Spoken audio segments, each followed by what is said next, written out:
দল তার যে বিচারধারা সামনে রেখে আমাদের দপ্তর কাজ করে। এটা পর্যটনের ক্ষেত্রে পরিষদীয় দপ্তরের তো বিশাল দায়িত্ব জায়গা আছে। আমাদের দলের মধ্যে অনেক গুণী মানুষ আছেন, মন্ত্রিসভায় গুণী মানুষদের প্রাচুর্য, সেটার থেকে শিক্ষা নিয়ে এই কাজ আমি করব।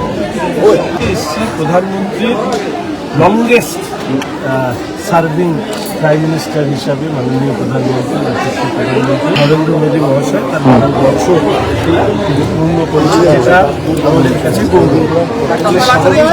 এই গৌরবের দিনে আমরা প্রধানমন্ত্রীর দীর্ঘ আয়ু, শাসন এবং তার সুশাসনে কামনা করে আমরা রামকৃষ্ণ পরমহংসদেবের কাছে প্রার্থনা করলাম।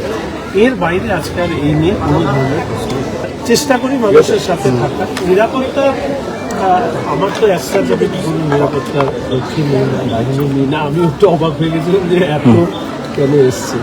ঠিক আছে, ওনারা ওনাদের কাজ করে, আমি সাধারণ স্বাভাবিকভাবে বাঁচতে চাই। সেই বাঁচার ক্ষেত্রে এখনো এটা মনে হয় যে আমার সেটা দরকার আছে। ঠিক আছে, ওনারা এসেছিলেন, ওনাদেরকে অনুরোধ করলাম যে চলে যাওয়ার জন্য।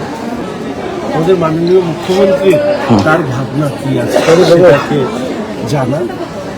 ব্যক্তিগত ভাবনাকে আমি সাধারণভাবে বলি না, সমষ্টিগত চিন্তা, বিশেষ করে পর্যটনের বিশেষজ্ঞ মানুষ আছে তাদের ভাবনা। আমরা উত্তরবঙ্গে বড় হয়েছে, পর্যটনের একটা গুরুত্বপূর্ণ জায়গা। আমাদের মুখ্যমন্ত্রীর নেতৃত্বে আমাদের দপ্তর নিশ্চিতভাবে পশ্চিমবঙ্গের পর্যটনকে বিশ্বের মানচিত্রে মাননীয় রেলমন্ত্রীর সাথে কথা হয়েছে।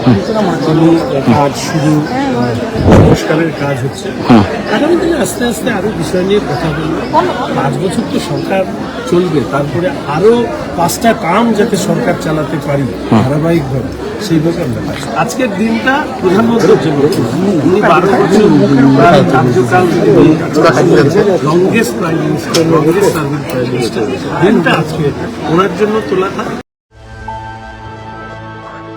আপনারা দেখছেন সময় বাংলা, সময়ের সাথে সবার পাশে।